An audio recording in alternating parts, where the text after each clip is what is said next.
زندگی تو اللہ نے جنت کی رکھی ہے، یہاں ہمیشہ ہمیشہ رہنا ہے اور کبھی نہ مرنا ہے۔ پہلا اعلان ہوگا زندہ رہو موت ختم، دوسرا اعلان جوان رہو بڑھاپا ختم، تیسرا اعلان صحت مند رہو بیماری ختم، چوتھا اعلان مزے میں رہو مصیبتیں ختم۔ اللہ تعالیٰ اپنے نور میں سے نور ڈالے گا ان عورتوں پر اور آپ کے چہروں پر، جس سے ہر مرد عورت کا حسن ہمیشہ کے لیے بڑھتا رہے گا، بڑھتا رہے گا، بڑھتا رہے گا۔ زندگی تو اللہ نے موت کے بعد رکھی ہے، ہماری چھٹی ہے موت، ہماری چھٹی ہے موت۔ میرے نبی نے دنیا سے جاتے ہوئے فرمایا لیس علی ابیک کرب بعد اليوم، آج کے بعد تیرے باپ کے دکھوں کا زمانہ ختم ہو گیا، اب راحت کا زمانہ شروع ہو گیا۔ زندگی تو اللہ نے جنت کی رکھی ہے، یہاں ہمیشہ ہمیشہ رہنا ہے اور کبھی نہ مرنا ہے۔ پہلا اعلان ہوگا زندہ رہو موت ختم، دوسرا اعلان جوان رہو بڑھاپا ختم، تیسرا اعلان صحت مند رہو بیماری ختم، چوتھا اعلان مزے میں رہو مصیبتیں ختم، غربت ختم، ہمیش ہمیش کی زندگی پاؤ، مبارک ہو۔ اور اللہ تعالیٰ اپنے نور میں سے نور ڈالے گا ان عورتوں پر اور آپ کے چہروں پر، جس سے ہر مرد عورت کا حسن ہمیشہ کے لیے بڑھتا رہے گا، بڑھتا رہے گا، بڑھتا رہے گا۔ سب سے چھوٹا جنتی، جس سے نیچے جنتی کوئی نہیں ہے، 1 بیڈ روم، وہ جب دوزخ سے نکلے گا اور جنت میں جائے گا تو 80,000 نوکر اس کا استقبال کریں۔ یہاں تو آپ نوکر رکھ نہیں سکتے، گاڑی ہوتی ہے روز رائس اور پیٹرول آپ پا رہے ہوں گے۔ میرا ایک دوست نے مجھے گاڑی میں بٹھایا، کئی سال پرانی بات، کہا جی یہ مے بیک کہتے ہیں، مے بیک ہے؟ ہاں یہ مے بیک ہے، 2.5 لاکھ پاؤنڈ کی ہے۔ تو میں نے کہا اچھا تو اس کا ڈرائیور کون ہے؟ ان کا جی ڈرائیونگ تو ہم خود کرتے ہیں۔ میں نے کہا پھر ہماری سزوکی اچھی ہے، ہمارا ڈرائیور ہوتا ہے۔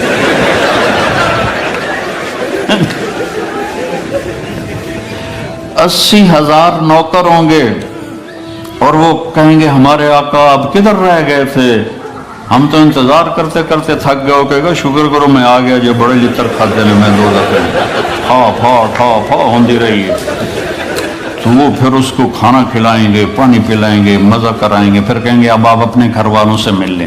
تو نوکر غائب ہو جائیں گے، سامنے سے پردہ ہٹے گا تو اس کی جنت کی بیوی بیٹھی ہوگی ایسے کر کے، تو اس کو جب دیکھے گا ایسے ہوگا، اور پھر یہ اس طرح نہ یوں دیکھے گا نہ یوں دیکھے گا نہ آنکھ جھپکے گا، ویندے ویندے 40 سال گزر جائیں گے۔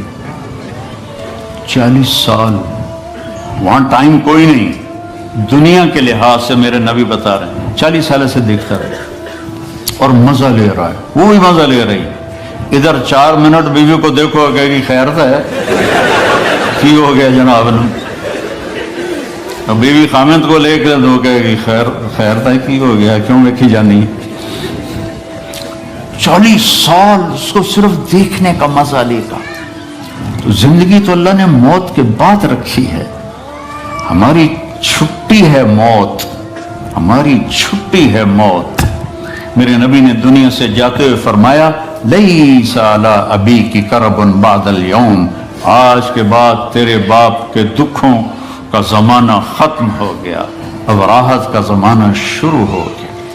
ہمیشہ کی خوبصورت زندگی اور جنت میں تختوں پر بیٹھے ہوئے، اور آئیں گے نوکر سلامن سلاما سلامن سلاما، اتنے لاکھوں کروڑوں نوکر سلام کریں گے تو 1-2-4 مسافے کرنے والے مل جائیں، مینو پوچھ کے ویکھو کتنا میں اپنے آپ نو دبا کے رکھنا ہوئے، یہ سارا دکھ ہے، مار کے مٹی ہو جانا ہے، تو آدمی کا سر اوپر ہو جاتا ہے، لاکھوں نوکر کہیں سلام علیکم سلام علیکم، بڑے خوش ہوں گے یار، دیکھو کتنے نوکر سلام کر رہے ہیں۔ ایک دم دروازہ کھلیں گے اور فرشتے آئیں گے، سلام علیکم جناب ہم بھی سلام پیش کرتے ہیں. وہ کہیں گے تم فرشتے نورانی ہمیں کیوں سلام کر رہے ہو؟ کہیں گے بما صبرتم، جو لندن میں آپ نے صبر کی زندگی گزاری اس کی وجہ سے ہم آپ کو سلام پیش کر رہے ہیں. فرشتوں کے سلام کا نشہ باقی ہوگا کہ ایک دم میرے اللہ کا عرش کھلے گا اور اللہ سامنے اپنا دیدار کرا کے کہے گا سلام قول من رب الرحیم، میرے بندو بندیو اب تمہارا رب بھی تمہیں سلام پیش کرتا ہے. پھر اللہ کہے گا خوش ہو؟ کہیں گے یہ خوش ہے. راضی ہو؟ کہیں گے راضی ہے. کہیں گے اب میں تمہیں جنت سے اعلیٰ چیز نہ دے دوں؟ کہیں گے اللہ جنت سے اعلیٰ کیا ہے؟ تو اللہ فرمائیں گے جاؤ میں راضی ہو گیا، اب کبھی ناراض نہیں ہوں. یہ ساری زندگی جو دنیا میں اللہ کی مان کے چلتے رہے، آج اللہ اس کا صلہ دے رہا ہے. نہ ختم ہونے والی زندگی اللہ آپ کو دے رہا ہے. تو کوئی لمبے چوڑے آداب نہیں ہیں. ایک نماز پوری ہو، روزے پورے ہوں، اور اپنی 24 گھنٹے کی زندگی میں اس زبان سے کسی کو دکھ نہ دو. ہو جائے تو معافی مانگ لو، بشرن ہو ہی جاتا ہے معافی مانگ لو. کیونکہ اس کو دبانا جو ہوتا ہے نا، بریک لگانا، یہ بڑا مشکل کام ہوتا ہے. لیکن اگر آپ پریکٹس کریں گے تو انشاءاللہ آپ کو پھر اس میں بھی مزہ آئے گا. پی جا ایام کی تلخی کو بھی ہنس کے، ناصر غم کو سہنے میں بھی قدرت نے مزہ رکھا ہے. اس میں بھی اللہ تعالیٰ نے ایک مزہ رکھا ہے. اپنی زندگی میں سچ کو لاؤ، سچ بولو، جھوٹ نہ بولو.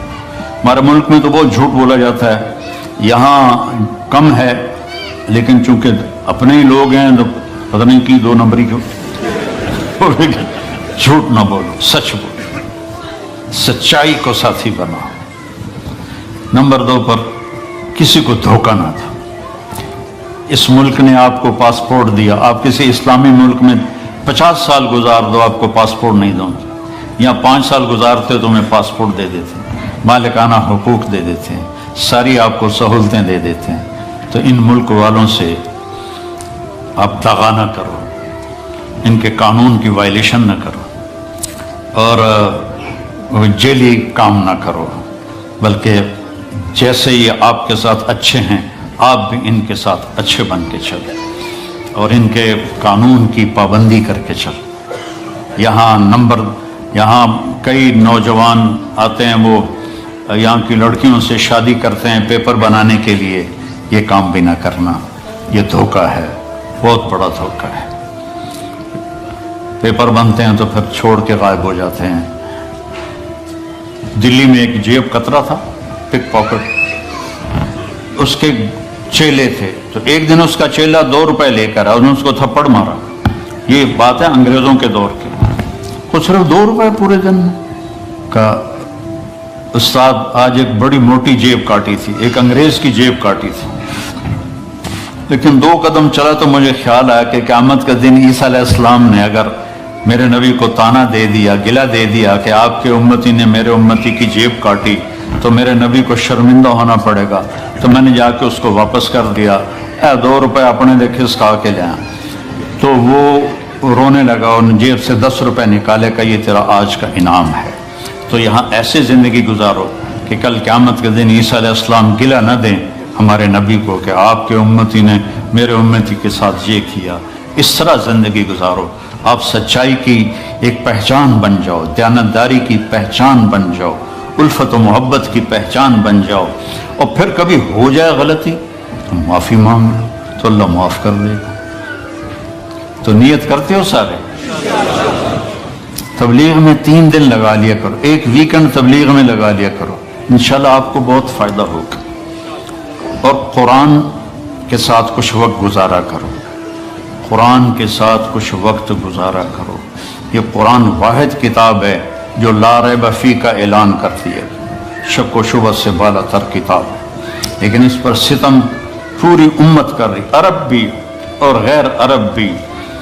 اور اس قسم کے خطیب بن گئے ہیں. ہمارے وہاں ایک مولوی صاحب جمعے کی تقریر کر رہے تھے، یوسف علیہ السلام کا قصہ سنا رہے تھے کہ قرآن کے ساتھ جو حشر ہوتا ہے. جب یوسف علیہ السلام نے بھائیوں نے کھوئے سٹیا دے آواز آگے بھول گئی. آگے بھول گیا لَتُنَبِّئَنَّهُمْ بِأَمْرِهِمْ هَذَا، تو اس نے آواز آئی،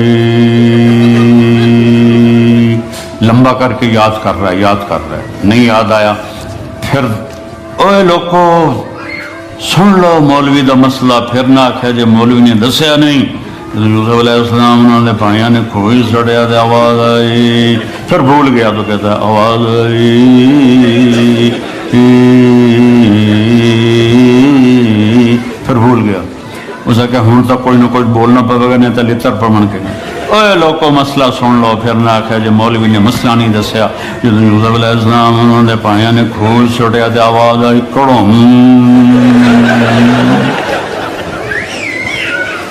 یہ قرآن کے ساتھ ہو۔ کچھ وقت قرآن کو دو، اپنے نبی کی زندگی پڑھو، غلطی ہو جائے معافی مانگنے میں جلدی کرو، کوئی آپ پر زیادتی کر جائے تو معاف کرنے میں جلدی کرو، تو انشاءاللہ ایمان پہ مر گئے تو موجی موجی۔